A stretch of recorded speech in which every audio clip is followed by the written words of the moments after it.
We are speaking to Mr. George Simon, artist and archaeologist of Guyana.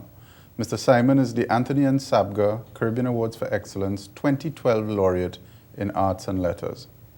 Good morning, Mr. Simon. We know you're an artist and an archaeologist. Tell us a little bit about your archaeology work first.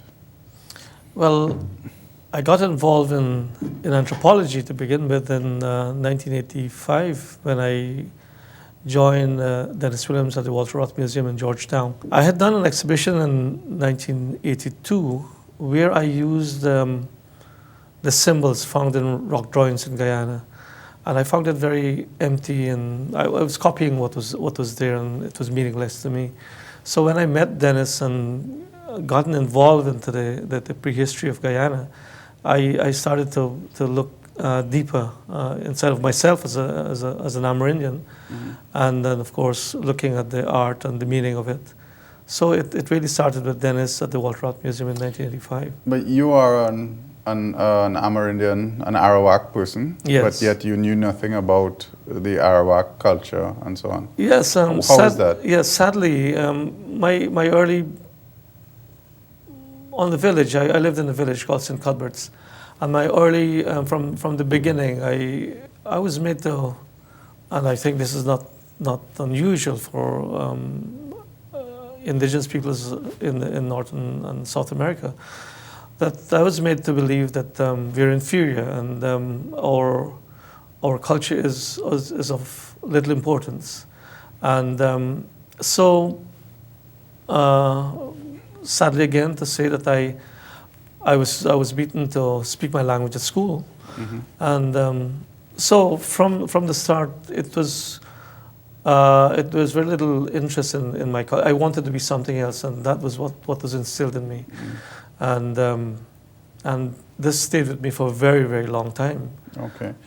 You didn't grow up in Guyana. You were adopted by an Anglican priest. Yes, I left the village when I was about 12, 13 or so, and went to live with this kind priest, Anglican priest, and lived in the mining town of Linden.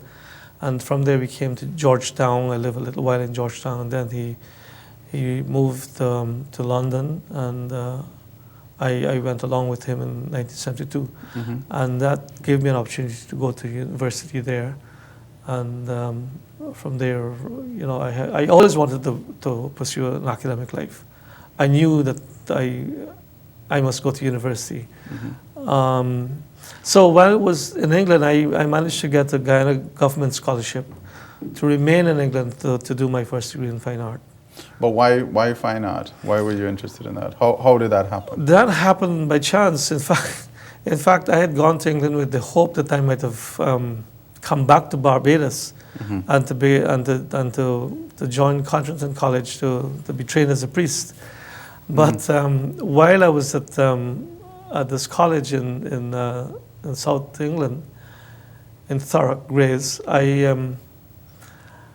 I became friendly with the instructor for the art department, and together we were playing cricket, and we struck up a friendship, and he invited me to go and to be a model for his student, and asked me, you know, I can make a little money on the side as a student. And I thought, yes, fine enough. And I sat there for a little while, and I thought this was very boring. I prefer to go and draw as well. I had done some work, and I actually did some drawings and so on in Guyana on my own. I did my GCs on my own in art and drawing and painting. So I did well, and so it wasn't anything new. It was just something that was being nurtured by the head of the department, of the art department. So it started from there. I didn't know there was a career in art, I tell you the truth. And I don't think many people realize that there's a career that one can become a doctor, get a doctorate in the fine arts. So he guided me and advised me, and suggested that I should apply for a first degree in fine art in one of the English schools, and it started from there. And yes, it took off, and I haven't regretted it. So you took your first degree, but then you returned to Guyana in 1977? Yes. And what happened? I finished there and joined the Borough School of Art, which was which had just been started by Dennis Williams. He had just started the school. So Dennis Williams seems to have been a very important person in your life. Very much so, very, very much so.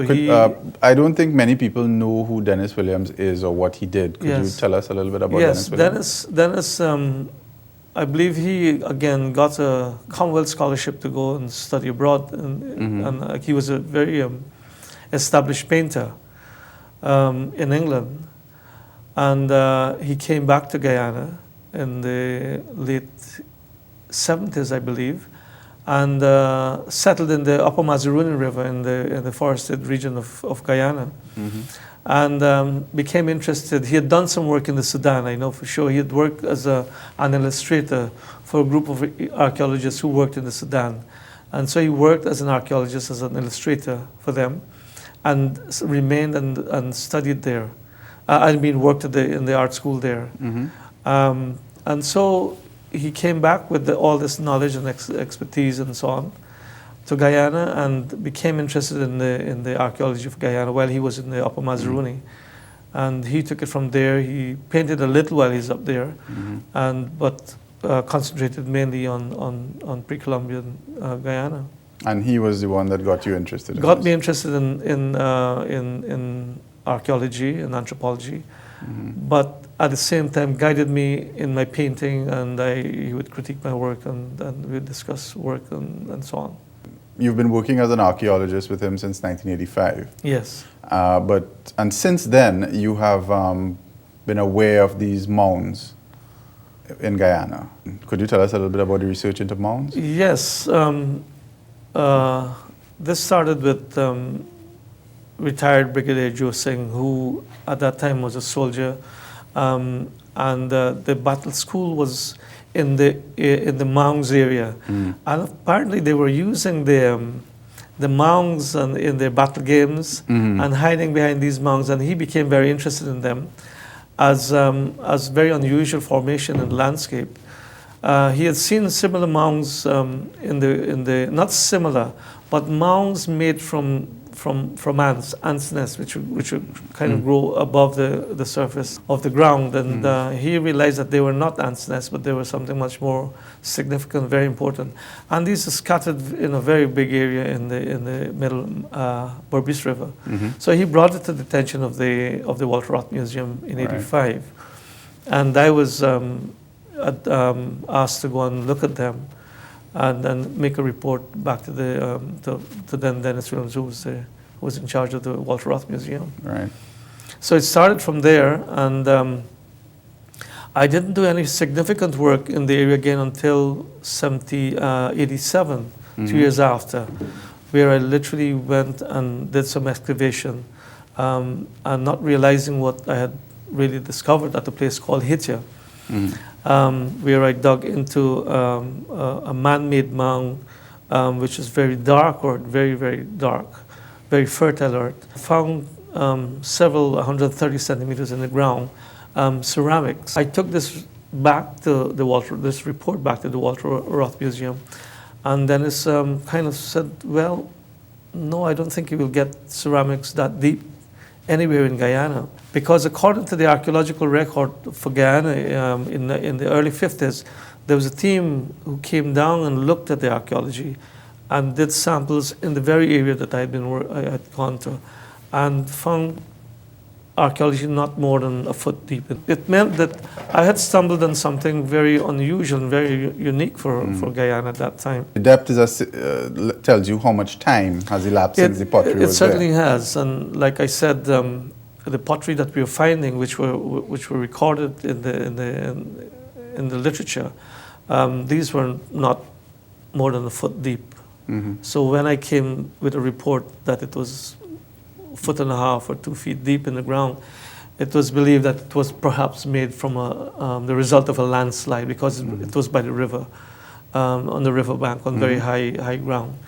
So Dennis continued his concentration of, he was working at that time in the Orinoco Delta, on the northwest of Guyana, the mouth of the Orinoco, and looking at shell mounds. So he was building a theory about the first early settlers and so on of that area, and disregarding that very important part of Guyana, the middle Berbice River. So it took a little while to take off, but with small sums of money from UNESCO assisted in some way. Someone from Oxford University, Laura Rival, and then Janet Fort, who was then head of the Armenian Research Unit at the University of Guyana, assisted with small sums of money, and I managed to do some more field walk in the area, and then doing a couple of flyovers. And you were able to go to the University of London. Was it in the early 90s? It was in the early 90s, 92, 93, and 94. To do postgraduate work or graduate work? I had graduate work. I had gone with the hope of doing anthropology at Oxford, but my supervisor left the year before, and there was no one to supervise me. Very few people were doing, or still not doing so much work in South America. Most people from England would be doing kind of Middle America and the Aztecs and Inca and so on. So I didn't have any supervisor, and then of course I had this grant, and I was offered, would you like to go to University College in London? And I said, yeah, sure. You have very little experience in archaeology.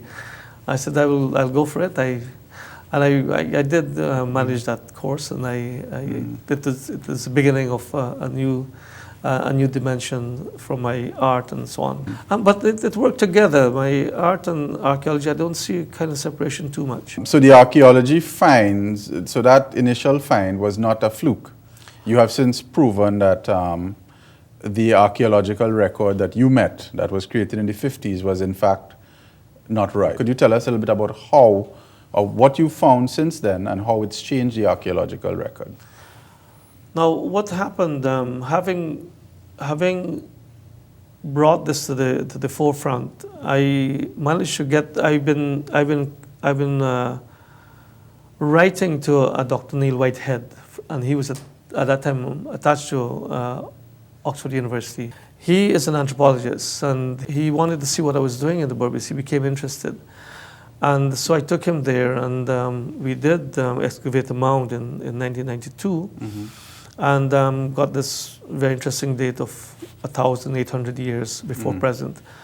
And with that interest, he built an interest, and then he thought maybe we should be expanding to getting a professional archaeologist involved. He found that there was someone by the name of Dr. Michael Heckenberger, who's working in the Xingu in the middle Amazon on similar sites. And we invited them, and certainly Mike was very enthusiastic and came over in 2009 with a small grant. We looked at the site that I'd reported in 1987 to the Walter Rodney, and we looked at that site, and we got a date for about 4,000. We did some radiocarbon dates, and we got that dated. We moved upriver to a place called Dubalir, and again, on a similar site, we got another very certain date for 5,000 before present. Okay, so it was through those collaboration that we managed to put a stamp at the Hitya site and again Dubalir, and make the thing interesting in the sense.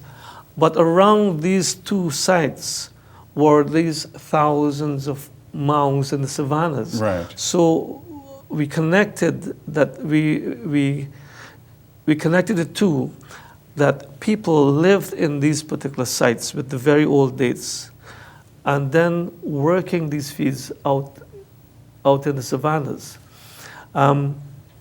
What we are interested in now is to find out how old these mounds are. And the last date that we got from last year, we got one of the mounds in the Dubalir area, back of the Dubalir area, to be at 3,000 before present. Okay. So you had these mounds being made by the pre-Columbian peoples. Yes. And they were agricultural mounds where they grew food. So that means the further into the savanna they could grow food, that means the further they could extend their living arrangements. Yes. So that implies a certain amount of technical sophistication to understand that you could manipulate your environment to suit you. Exactly. And but this was not what the history books taught about the pre-Columbian peoples. Is that correct? Exactly. The fascinating thing about the mounds is that, and we're looking at two different environments. The environment over the Andes on the other side, Peru and all those Central American countries, and Mexico coming in that way, is a different environment altogether. It's very dry. Hence, corn grows there beautifully, and corn is preserved. And we have a whole series of corn products today. We have, corn flakes for breakfast, for example. But coming in the Amazon, in the Amazon basin, that too is another kettle of fish. The environment is very, very harsh. But cassava, the manioc, it's well preserved. We have manioc, cassava bread. We have farine, which preserves well, tapioca, which preserves well. In that environment, it doesn't go moldy in a very short time. You can have a cake of cassava bread for 2-3 months and still very fresh, so to speak. So we're the area that we're looking at really was producing a large quantity of manioc, according to the history books. It is recorded that 50 tons of manioc was shipped from the Berbice area to Margarita, the island just outside outside Venezuela. So it has that the historical records say that yes, people have been living here, have been cultivating these have been trading for a very long time. Of course, when the Dutch came in, they decided to establish what is called the Fort Nassau, very big fort with slaves among the Amerindians, because for two reasons, one could say: for lions, for protection, of course, for providing the food and so on for the slave population that was there. Okay, so we have this discovery of the mounds that will hopefully correct some of the misconceptions about life in the pre-Columbian era and of the first peoples. But that isn't all you do. You're also a visual artist. Could you tell us a little bit about your life as a visual artist? Yes, I was trained as a printmaker. That is, I did lithography, intaglio printmaking, silkscreen print, those kind of graphic things. I was more a graphic artist. I was trained as that. And when I came back to Guyana, I didn't have the materials, the raw materials to work with, and it was very difficult. So I started doing things like woodcut prints, like the Japanese do, and I started working on things like that with that kind of material. But as I said, this show that I had in 1982 and using paints, I did very little painting at art school. So after my an expedition in '85 to the deep forested Upper Essequibo area of Guyana and living with the Wai Indians there, I came back with a wealth of interesting subjects, so to speak. I wanted to document the lives of the people, and this too touched on my early upbringing as an Amerindian, living on the coast of Guyana, living on the river, and the Waiwais live on the river bank. The Essequibo River was a highway for them, and I too had this intimacy with the river and the forests and plants and animals and so on. So when I'd gone there and stayed with them for a month, I came back with these ideas, and we didn't have a camera then at that time, and so I thought I should record these, and I started learning I taught myself to paint, and I started using acrylic paints. So I started the painting, and that's the beginning of my painting in 1985, and I started doing a series of paintings called the Homage to Wai. You now teach art. You've taught in Chad and Haiti. Yes. Tell us a little bit about that. What I did in Guyana is that in my village, I brought a group of individuals who were interested in art, who wanted to express themselves, but didn't know how to, so to speak. They were making utility things like baskets and bows and arrows and maybe paddles and canoes and so on. But I thought maybe we could expand this into making artifacts and art for sale for the market. Sure. And indeed, I had a group of individuals, about 10 individuals, who started making stuff, art and so on. We had exhibitions and I arranged exhibitions and so on for them in the city. I had the same idea and when I moved to Chad, I had the same idea, and again, I had a small group of artists, of 3 artists, and we had a show in Chad, and I would teach art and visit them and so on. So with the experience I had in Guyana, I moved this similar experience to both Chad and Haiti when I moved to Haiti. In Haiti, it's a bit different, but before that, I kind of incorporated my interests in music, in Chadian music and painting. And so I manage a little group called the Itsahu, who are now well established in Montreal in Canada, right. and worked with them and as musicians. And when I came to Haiti, I started my school of teaching English, because they're French speaking. I was teaching English, doing art and music at the same time. We had a little band and so on. And I worked like this in Haiti. All right. Well, so careers as an artist and an archaeologist.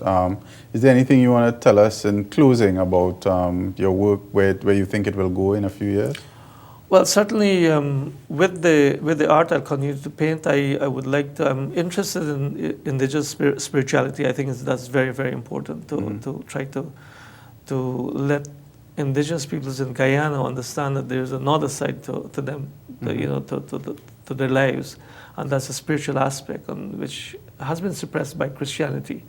So I would like to, I'm going to pursue that angle and do some paintings that pertains to Amerindian spirituality. At the same time, the archaeology, as I said, feeds into the art. I will certainly continue with that, the research work that we're doing in the Berbice, and hopefully to expand that to University of the West Indies and other universities abroad, so we can do so much more collaborative work. We need the know-how for the various aspects of the archaeology in Guyana. So we're limited in that kind of resource in Guyana. We don't have a radiocarbon date facility. We don't have proper labs. Neither have we got the expertise for doing plant remains and so on. Right. So that's going to be expanded, and hopefully I will perhaps go to University of Florida to do a PhD in archaeology. Okay, Mr. George Simon, the Anthony N. Sabga Caribbean Awards for Excellence Laureate in Arts and Letters for 2012.